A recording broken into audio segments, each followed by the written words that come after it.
Inshuti mukomeje guhitamo ibiganiro byacu turabasuhuje aho murerose ku isi tubaha ikaze kuri Rwanda Today Hope. Reka duhuze umurongo wacu na radio Ijwi rya Amerika maze tubagezeho amakuru y'Ijwi rya Amerika mukunda muri benshi ntimucikwe.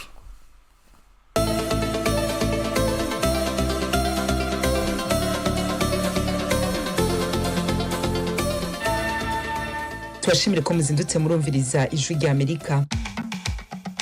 Radio Ijwi rya Amerika isamira na Washington DC mu Kirundi no mu Kinyarwanda. Mu Rundi mutwumva ku mirongo migufi ya shortwave kuri metero 25, 31 na 41. Mu Rwanda tukaba kuri FM 104 n'ibice bitatu, kuri mwebwe mutwumva muri Kigali na FM 93 n'ibice bitatu i Karongi. Muri Uganda ni kuri Voice of Muhabura kuri FM 88 n'ibice 9 i Kisoro. Ikaze makuru muri kino gitondo mugiye gushikirizwa na Diane Nininahazwe. Ishirahamwe rijejwe iterambere n'ubutunzi mu karere ko muri Afrika y'ubumanuko SADC mu mfunyapfunyo ryaraye rifashe ingingo yo kuvana muri Republika Demokarasi ya Kongo inteko z'ibihugu 16 birigize. This extraordinary summit has made the bold decision to withdraw our mission from the Eastern DRC.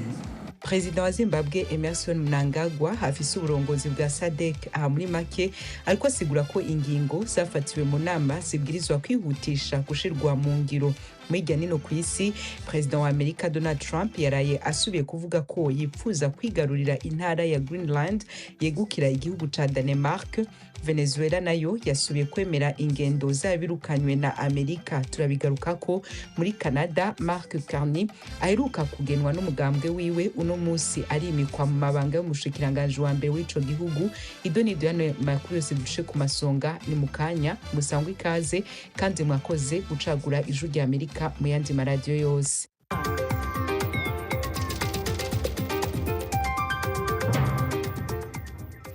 Nongere ndabahe ikaze inshuti bakunzi bacu. Amakuru turahera ngaha Washington DC. President wa Amerika Donald Trump yarayasubiye kuvuga ko yipfuza ko Amerika igarurira intara ya Greenland yegukira Denmark iri mu majaruguru y'isi ku bushorishori bwayo. Asigura ko ari ku nyungu z'umutekano w'isi. Yavuze ko yizeye ko icifuzo ciwe kizoja mu ngiro. Ibindi nino nkuru na mgenzi wacu Eugene Mukankusi. President Trump yarabajijwe n'abanyamakuru ku cyerekezo cyo komeka Greenland ubwo yari kuri Perezidansi ya Amerika ari kumwe n'umunyamabanga mukuru wa OTAN Mark Rutte.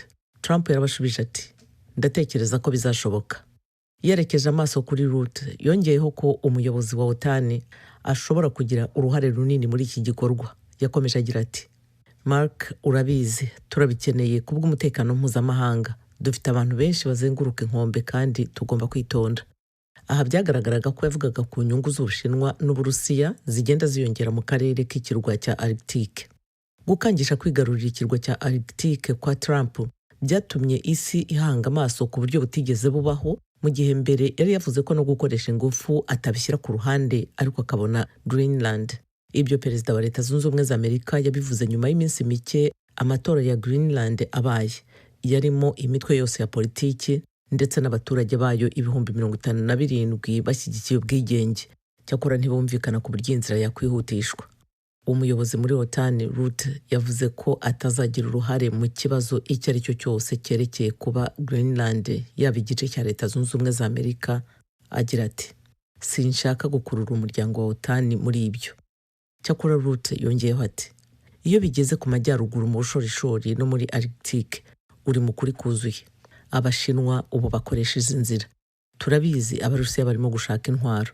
Turabizi ko tubuze imbarutso.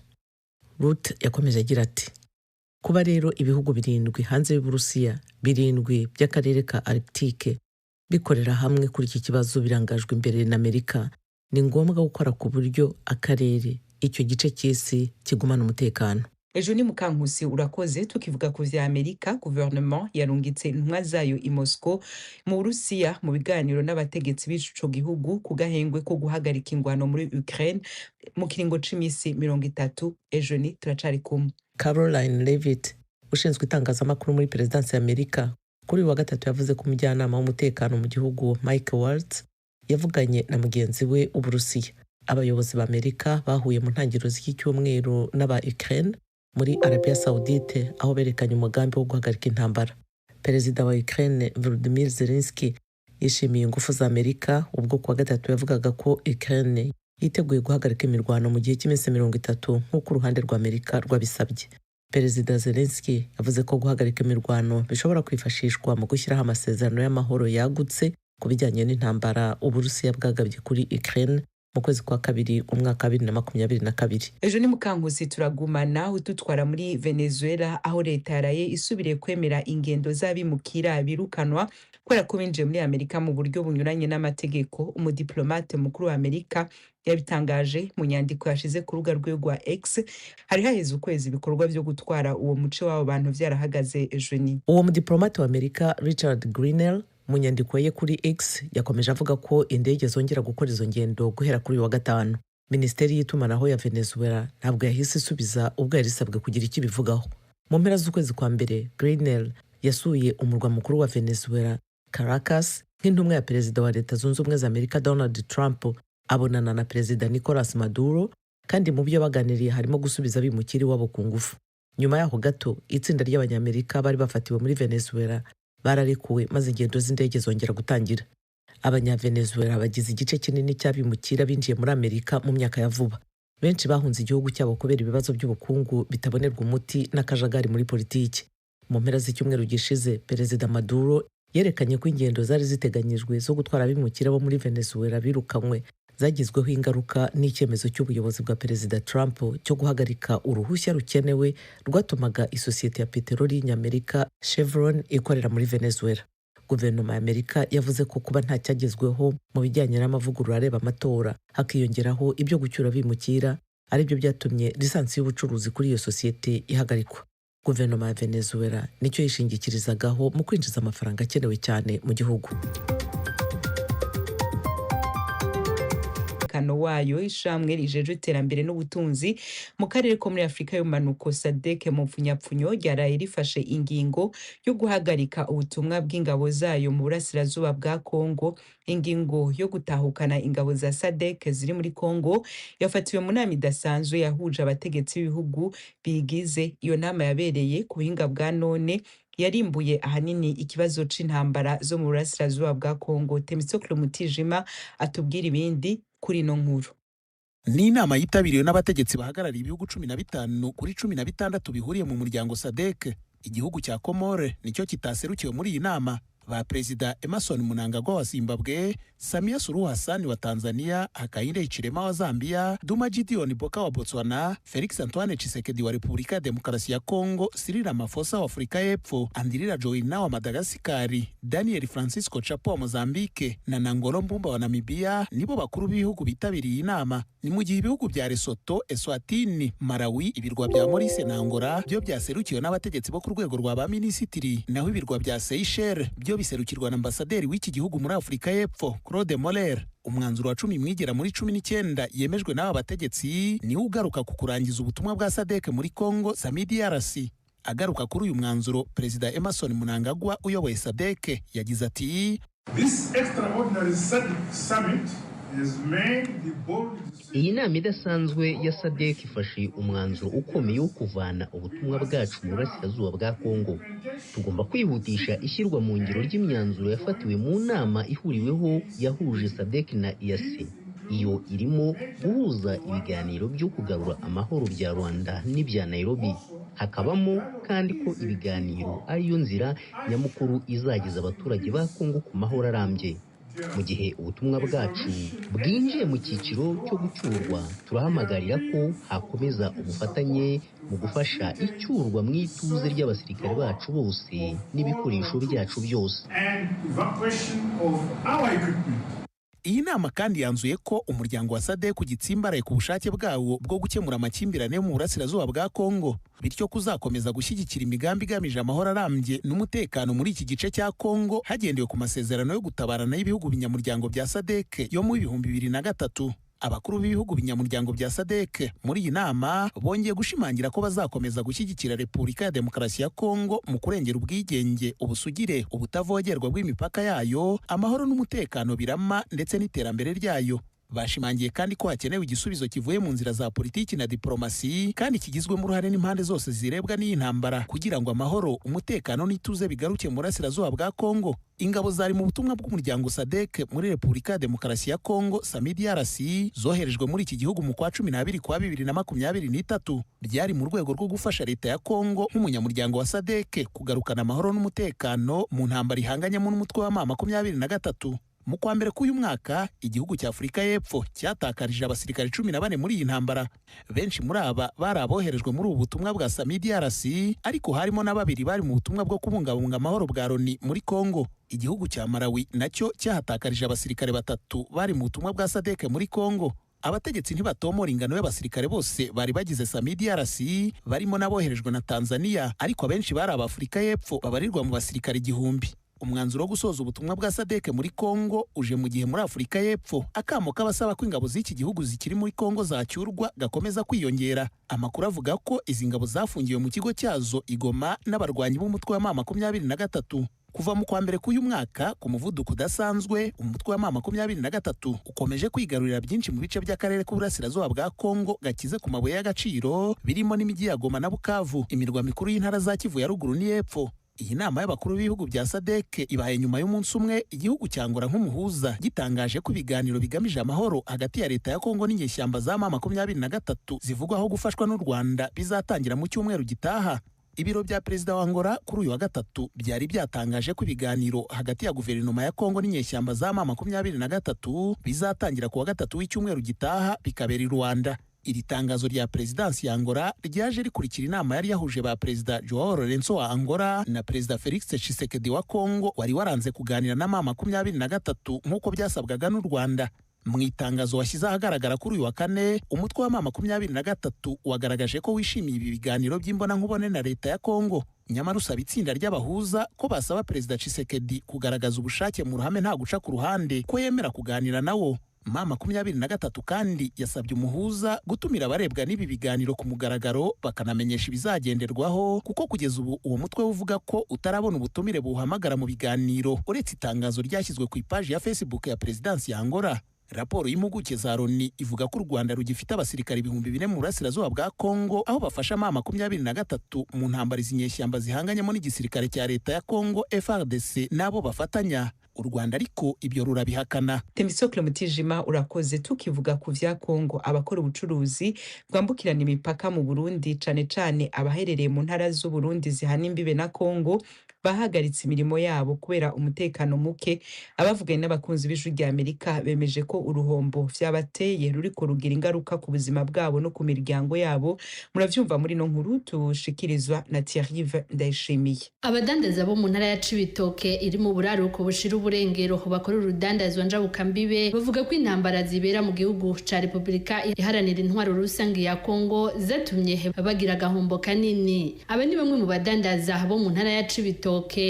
Ni kuvuga mu by'ukuri ibyo bintu byadufasha cyane kuko dusohotse umuryango wamenya twiyamara bamama basohotse uno musi turarari, ariko uko kubura amayira n'ibindi ari byo twatwayeyo bimwe byahezeyo, ari ibyo twategezwa gutwarayo bimwe byatuboreye ko kubera iki ntaho turi bibijane n'ibiriyo ntaho turi bubikisha. Ingaruka mbi ya ku gahombo ni ingene amabanki canke amashirahamwe yo kwiziganya no kuguranana azobafata mu kanigo hamwe iyo ntambara ihuza abasirikare ba Kongo n'abagwanyi b'umuhari ba M23 itohagarara. Muri make je ndiko ndaraba mu gihe turimwo ubu bamwe n'ubusho turindiriye kujamwo no kutwambura aho tuba, ari ibyo byagiye ari byo twahebeye muri byo twategekanyamwo kuriha abo tuba dusanzwe twasabye amadeni. Nkanje aho merereye n'ukuri naraguranye udufaranga muri banki kugeza kuri isaha hari byo nararungitse hari abatari bwanyishure n'iyi saha nta mubiho mubwira ati nyishura akwishure gute commerce yarahagaze. Eka n'abakorera mu masoko y'Ibujumbura umugwa mukuru w'ubutunzi baba bakongomani canke abarundi nabo nyene bavuga ko babona ingaruka mbi z'intambara zibera muri Kongo ari kibazo gikomeye. Uyu numwe mu bakongomani bunguruza abantu bakorera ku isoko benshi bita kwa Siyoni avuga ko ako kazi kahagaze.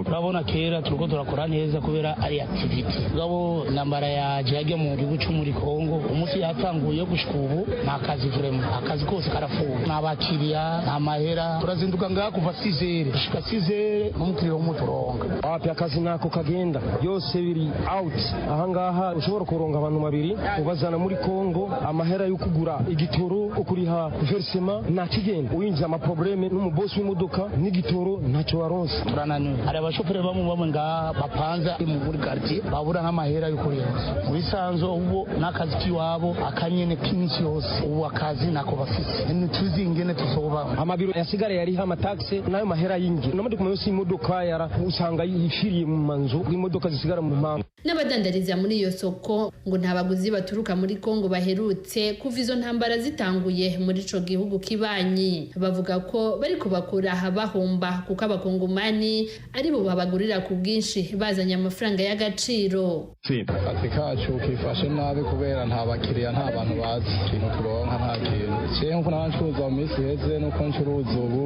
nta n'ica gatatu c'amahana abandonka ndonka n'ica gatanu ico bivako cyane kubera abantu baza sinzi gituma aha muri parikingi abantu bahura ari uruja n'uruza abantu buzuye hose abantu buzuye imiduga utoraba ariko n'abantu bahaye n'imparuka. Ibiharuro bakunzi b'ijwi rya Amerika bakura ku rubuga rw'ibanki nkuru y'igihugu byerekana ko ica gatatu c'ibidandazwa bivuye mu Burundi bishorwa mu gihugu kibanye ca Kongo. Ubwo rubuga ruvuga ko mu mwaka uheze Uburundi bwinjije imiliyaridi 121 zivuye muri Kongo mu mwaka uheze 2024. Umuhinga mu by'ubutunzi Diomede Ninteretse yakurikiraniye hafi ico kibazo avuga ko agahombo kagiye kuba kanini haba kuri abo bakora urudandazwa ndengambibe no ku gihugu nyene. Uravye abantu bahunze babuye bakenewe gufashwa bahora baza kurangura ubu naho bariko barafashwa muri za Cibitoke yahaye muri za Gihanga kandi Burundi buzogira agahombo gakomeye ari naco gituma nibaza yuko kumbura ingingo zizofatwa kugira habagahengwe na cane cane aho kuri frontiere bahasikirize abantu basubire guhanahana ibidandazwa vuba nibaza ko ari kibazo kiraje shinga basanzwe batwara igihugu. Ubushikiranganji bw'ubudandaji n'amahinguriro bubicishije ku muvugizi wabwo ahumuriza abo badandaza ko leta y'u Burundi itareza amaboko. Onezime Niyukuri agasaba abo badandaza kuraba izindi nzira bocishamwo ibidandazwa byabo kuko mu ntambara ubuzima bubandanya. Umutekano umaze kubura hagize ikintu na kimwe cononekaza umutekano no kuvuga ibintu by'ukuri birahungabana abantu barahungabana n'urudandazwa n'ivyo raheza nago rugahungabana. Rero ico twovuga nuko abene gihugu baba mu Cibitoki abo muri Uvira kambere na ku isoko yo kwa Sioni batoca bafata yuko ubuzima buhagaze no gutangura kwiyumvira nimba batari baravyumviriye kera mbega kwiki kidakunze igishoboka n'igiki. Ibidandazwa byahora bishorwa mu buseruko bwa Republika Iharanira Intwaro Rusangi ya Kongo bikinjiza amafaranga avuye mu makori n'amatagisi n'ifu y'ingano ibinyobwa by'ihinguriro rya Brarudi itabi hamwe n'amasabuni. Intambara zaduse muri Kongo zaragize ingaruka mbi ku butunzi bw'igihugu c'u Burundi gihanzwe muri kino gihe n'ubukene bw'igitoro n'amafaranga y'agaciro mva makungu. Ijwi rya Amerika Washington DC mu Kirundi no mu Kinyarwanda nene bice ku masonga nk'itangura guhera no munsi kwa gatanu igihugu ca Canada kiza kuba gifise umushikiranganje wa mbere mushasha ni Mark Carney yatowe n'umugambwe uharanira ukwishira no kwizana uri ku butegetsi muri ico gihugu aza gusubira Justin Trudeau yaramaze imyaka 9 ku butegetsi. Yeguye ku buyobozi bw'umugambwe no mu mabanga y'umushikiranganje wa mbere wa Canada mu kwezi kwa mbere uno mwaka. Mark Carney w'imyaka 59 agiye gutwara Canada mu bihe bitoroheye ico gihugu kubera igitutu gikomeje gushirwaho na President Donald Trump wa Leta Zunze Ubumwe za Amerika yatangaje ko igihugu ciwe kizokongereza amakori n'amatagisi ku bicuruzwa biva muri Canada. Mugenzi wacu Edi Rwema yavuganye na Joseph Hakizimana umunye-Canada afise inkomoko mu Rwanda yigeze kwiyamamariza mu mwanya w'inama nshingamateka ya Canada mu matora yo mu 2019 mu ntara ya Quebec no mu mugambwe NDP utavuga rumwe n'ubutegetsi bwa Canada. Mbere yuko Premier Ministre Trudeau urimo gusohoka hazi igitutu cyuko agomba kwegura hari ibintu byinshi maze guhinduka cyane cyane nk'amatora ya Trump yabaye muri Amerika ku buryo muri Canada na politike yaho yarahindutse mu minsi itambutse byatumye abantu twese aba muri opposition hatitaye ku mashyaka cyangwa n'ibindi abanyakanada dusa naho twagiye hamwe tuvuga ururimi rumwe kugira ngo tubashe kuba twareba uko twitwara muri iki kibazo cyatewe na gahunda ya Trump. Byatumye rero n'uyu premier ministre mushyashya twabonye asa naho afite sosiye ikomeye cyane y'abanyakanada benshi. Ni nkaho ibyadutandukanyaga twabishyize ku ruhande kugira ngo turebe uko twanyura muri iki kibazo, ku buryo rero n'umuyobozi wacu w'ishyaka ryacu nawe yamuhaye amafelicitation. Ubwo ni ukureba ibigiye kuza gukurikiraho muri iyi minsi mu rwego rwa politiki. Amatora rusange muri icyo gihugu yari ateganijwe mu kwezi kwa 10 uyu mwaka, ariko hari amakuru avuga ko ayo matora ashobora kuba na mbere. Mubona ayo matora kuri mwebwe ashobora kuzaba nka ryari? Nje ku giti cyanjye ntabwo nabasha kumenya ari ryari, ariko abasesenguzi benshi ndetse n'abantu bo muri iri shyaka riri ku butegetsi bigaragara ko amatora ashobora kuba vuba. Hano bagira icyo bita gutangiza kampanye. Abakurikirana politiki hafi berekana ko, ndetse n'amakuru agera ku bantu batandukanye berekana ko mu mpera z'ukwezi kwa 3 mu ntangiriro z'ukwa 4 kwiyamamaza bishobora gutangira. Ni ukuvuga ngo rero ushobora gusanga mu mpera z'ukwezi kwa 4 cyangwa mu ntangiriro z'ukwa 5 aribwo tubanye indi guverinoma nshyashya. Ariko icyo nababwira ni uko ahangaha uko politiki ikorwa, buri shyaka ubu ngubu baba konservateri, abaliberale ndetse n'ishyaka ryacu ubu yose aba yaramaze kubona abakandida babiteguye. Ni ukuvuga ngo nibatangiza kwiyamamaza ahantu hose usanga ibintu byose byaramaze gutegurwa, kuko baba barabiteguye mbere cyane, ku buryo igihe cyose bayatangiriza abantu babiteguye guhita bajya mu kwiyamamaza. Bwana Joseph Hakizimana, ubushize mu 2019 wagerageje kwiyamamaza. Ese muri uyu mwaka waba ufite intego zo kwiyamamaza? Niyamamaza mu 2019 ni ishyaka ryaje kunshaka bitewe n'ibyo mbamo n'ibyo nkora na valeur z'ishyaka. N'ubu ngubu baranshatse, turimo kubikoraho. Ndumva hari amahirwe menshi yuko nshobora kwiyamamaza bigeze kure. Ikindi wakomojeho nuko muri iyi minsi igihugu cya Canada kiri mu bibazo bikomeye cyane n'igihugu cya Leta Zunze Ubumwe za Amerika, aho Perezida Trump yanavuze ko yifuza ko icyo gihugu cyanyu cyaba leta ya 51 za Leta Zunze Ubumwe za Amerika. Hari ibijyanye n'urugamba mu bijyanye n'iby'ubucuruzi, aho Trump yifuza kongera amahoro ku bicuruzwa biva mu gihugu cya Canada. Ese aho ngaho mu banyakanada ibyo byakiriwe gute? Abanyakanada nabo bavuze ko biteguye kwihimura kuri Leta Zunze Ubumwe za Amerika. Urabona ibintu bigana he mu bijyanye n'imibanire y'ibi bihugu? Ese Makani urabona hari icyo ashobora guhindura kugira ngo acubye uwo mwuka mubi uri hagati y'ibihugu byombi? Nicyo twizera ko muri iki gihe gitagiye gufata ubutegetsi ashobora gutuma acubya uwo mwuka mubi. Ariko ni ibintu bihangayikishije abanyakanada benshi ndetse n'abanyamerika benshi. Gusa nk'uko nabivugaga mu kanya, guverinoma yacu mu by'ukuri yakoze uko ishoboye. Natwe bo muri opposition twashyigikiye cyane uburyo yitwaye mu kibazo.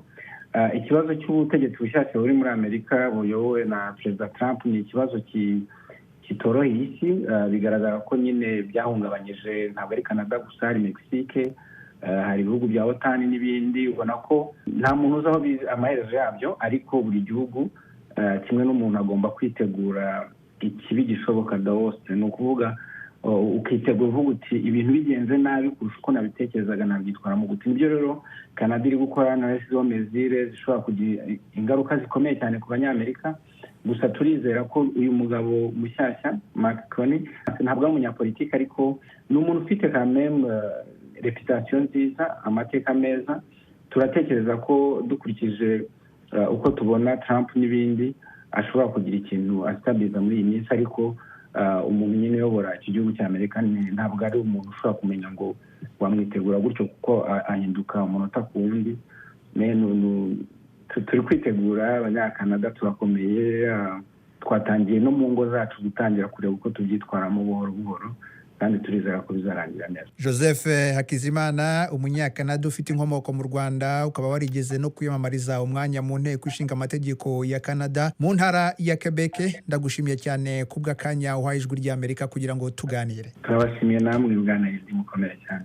Ijwi ry'Amerika tugaruka muri Amerika aho President Donald Trump asaba ibiganiro na Irani kuri programme yayo ya nucleaire biri mu ikete yandikiye umuyobozi w'ikirenga wayo Ayatollah Ali Khamenei mu ndwi iheze. Ibihugu vyose bimaze imyaka irenga 45 birabana y'ingwe. Thomas Kamirindi atubwire ibiri muri iryo kete. Perezida Trump yohereje uru rwandiko ku itariki ya 5 y'uku kwezi kwa gatatu, yarunyujije kuri guverinoma ya Emira z'Abarabu Zunze Ubumwe EAU mu magambo ahinnye y'igifaransa. Umujyanama wa perezida wa EAU mu bya diplomasi Anwar Gargash yarushyikirije minisitiri w'ububanyi n'amahanga wa Irani Abbas Araghchi kuri uyu wa gatatu. Perezida Trump yari yatangaje ku mugaragaro koko yanditse iyi baruwa mu kiganiro yagiranye na televiziyo Fox Business Network yo muri Leta Zunze Ubumwe za Amerika mu cyumweru gishize. Nabandikiye ibaruwa mbabwira nti ndizera ko muzemera kujya mu mishyikirano. Impamvu nuko bigezaho dukoresha ingufu za gisirikare byababera ishyano ribi cyane. Abbas Araghchi yahoze mu ntumwa za Irani zakoze imishyikirano n'ibihugu bitandatu by'ibihangange ari byo Leta Zunze Ubumwe za Amerika, Ubwongereza, Ubufaransa, Ubudage, Uburusiya n'Ubushinwa.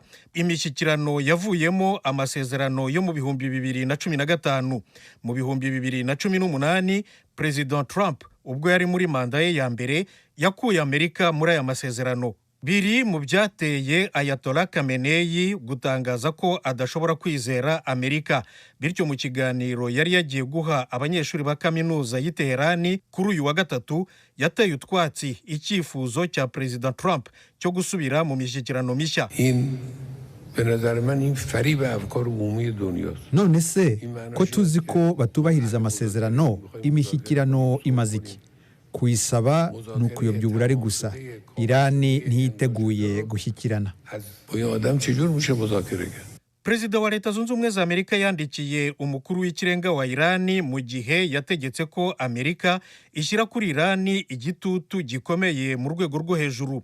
Bityo kuri uyu wa kane Amerika imaze gufatira ibihano minisitiri wa peteroli wa Irani Mohsen Paknejad, sosiyete z'ubucuruzi zitandukanye n'amato atwara peteroli bya Irani. Ibi bihano biri mu rwego rw'iteka President Trump yasinye mu kwezi kwa kabiri gushize. Ashyiraho ingamba zo gukumira inzira zose Irani ishobora kunyuramo kugira ngo igere ku ntwaro za kirimbuzi, bombe atomique mu gifaransa, n'ibikorwa bya Irani byatuma igira igihagararo, icyubahiro n'igitinyiro mu mahanga.